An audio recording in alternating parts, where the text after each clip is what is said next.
Meu filho, eu tô procurando aquela caixa de som. Aquela caixinha de som minha.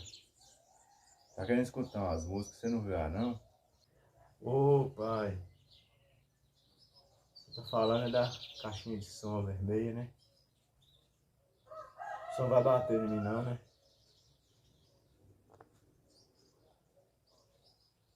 Uai pai, eu peguei ela e troquei ela nos pintinhos, pai. Você fez o quê? Você não fez isso não, você tá doido, menino? Você não tem juízo não, menino? A caixa daquela novinha? Uai, ó pra você ver, a caixinha se eu não escutava som nela mesmo. Tinha mais de mês aí que sou essa caixinha parada aí, ó.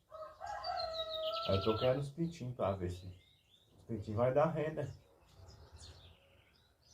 E onde você vai pôr esses pintinhos? Onde é que eu vou pôr? Mas por enquanto eu deixei aqui debaixo do tanque. Está pequeno, né? Aí depois que eles crescer, eu ponho eles nessa garagem que sou aí, tá cheio de madeira. Você vai fazer um portãozinho lá então? Vou abrir um portãozinho lá, colocar umas tábuas lá e fechar lá dentro. E você acha que vai compensar, Não, meu mas filho? pensa pra você ver, né, pai? 10 pintinhos naquela caixinha, você acha que foi ruim? O quê? Você pegou só 10 pintinhos na minha Não, caixinha? moço.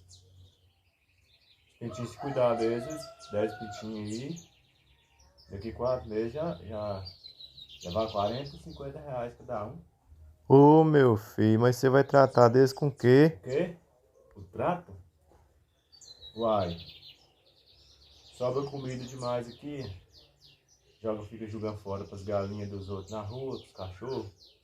Aí eu achei melhor trocar a caixinha de som nos pintinhos. Vem cá que eu vou mostrar o senhor esse. Ô menino, você não tem juízo não trocar. Cadê esses pintinhos?